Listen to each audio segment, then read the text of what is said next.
हेल' friends, दिनै आं नोंथांमोननि गेजेराव इउटुबनि मोननैसो गोदान आपडेट लानानै फैदों। दा नोंथांमोना बेखौ बयबो मिथिखायो, जोंना चेनेल मनेटाइज अन जानो थाखाय 1000 साबस्क्राइबार आरो 4000 वाच टाइमखौ कमप्लिट खालामनांगौ। होनब्लासो जोङो इउटुबनिफ्राय आर्निं खालामनो हायो, फैसा खामायनो हायो। दा जोंना इउटुबनि गोदान रुल बायदिब्ला बियो फैगौ जानुवारियाव जोंना बेखौ चेन्ज खालामगोन होननानै बुंदों। दा बियो बेसेबां सैथो आं बेखौ बुंनो हाया। दा बे खोथाखौ लानानै जोंना माखासे गिदिर गिदिर हिन्दी इउटुब क्रिएटरफोरा गावसोरजों गावसोर कन्ट्रभारसि जालायगासिनो, सावरायलायगासिनो दङ। दा निउ इयर्क टाइम्स बे मिडियाखौ लानानै जोंना माखासे इउटुबारफोर जायफोर मनज दे माइ स्मार्ट सापर्ट बिथांमोना गावसिनि भिडिअनि गेजेरजों बुंदों फैगौ जानुवारियाव 2023नि फैगौ जानुवारियाव जोंना माखासे इउटुबनि क्राइटेरिया, माखासे रुलफोरा चेन्ज जानो हागौ, खमायबोनो हागौ होननानै बुंदों। 1000 साबस्क्राइबार आरो 4000 वाच टाइमा जोंना खमायबोगोन होननानै बिथांमोना गावसिनि भिडिअनि गेजेरजों बुंदों।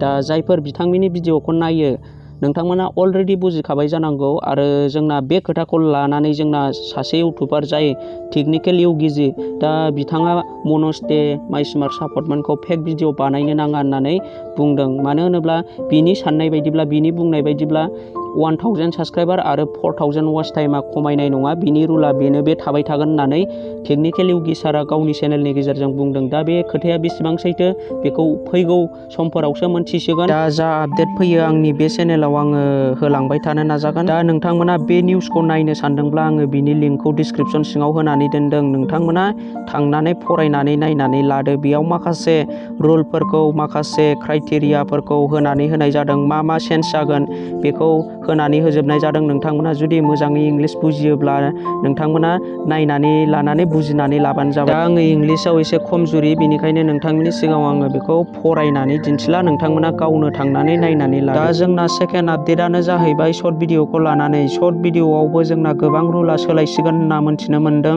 दा बे आपडेटखौ लानानै जोंना गिदिर गिदिर इउटुबारफोरा सावरायगासिनो दङ आरो टेकनिकेल इउगि सारा गावनि चेनेलनि गेजेरजों गावखौ इन्डियान इउटुब टीमनि कन्ट्रिबिउटर होननानै बुंनानै लादों। दा जे आपडेट फैयो बिथांनावनो फार्स्ट मोनहैगोरो आरो बिथाङानो फार्स्ट मिन्थिगोरो होननानै बिथाङा गावनि भिडिअनि गेजेरजों मोनथियो। दा जायफोर सर्ट भिडिअ बानायो बिसोरो दा सर्ट फान्ड हिसाबैसो आर्निंखौ मोननाय जायो। दा गोदान रुल जायोब्ला बिसोरो सर्ट भिडिअ बानायनानैनो गाव गावनि चेनेलखौ मनिटाइज अन खालामनानै लानो हागोन होनना मोनथिनो मोन्दों। दा सर्ट भिडिअ बानायग्राफोरनि बेलायाव आर्निंआ एसे उल्था जागोन होनना बुंदों। माने 45%खौ सर्ट भिडिअ बानायग्रा क्रिएटरा मोनगोन आरो 55%खौ इउटुब टीमा, गावसोर इउटुब टीमा लाखिगोन होनना बुंदों। दाथ' जोंना जायफोर लं भिडिअ बानायो, जायफोरना मनिटाइज अन जाबाय, बिसोरो दा 55%खौ गावसोर मोनो, लं भिडिअ बानायग्राफोरा मोनो आरो 45%खौ गावसोर इउटुब टीमा लाखियो। दा सर्ट भिडिअ बानायग्रानि बेलायाव उल्था जागोन होनना बुंनाय जादों। दा आङो बेफोरखौ बारा गोबाव बुंला, नोंथांमोना गाव गावनो थांनानै नायबानो जाबाय। आङो बिनि लिंकखौ डिसक्रिपसन सिङाव होनानै दोनखादों। दा बिदिब्ला लोगोफोर, नोंथांमोना दिनैनि भिडिअखौ नायनानै माबायदि मोनदों कमेन्ट खालामदो। आरो लोगोसे नोंथांमोना आंनि चेनेलाव दिनैसो गोदानै फैदोंब्ला चेनेलखौबो साबस्क्राइबजों लोगोसे लाइक खालामना गालांदो, जाहाथे आं नोंथांमोननि गेजेराव बेबायदिनो गोदान गोदान भिडिअ लाबोनो हाबाय थायो। नेक्स्ट भिडिअ थाबैनो लोगो मोनफिनगोन। बाय बाय लोगोफोर।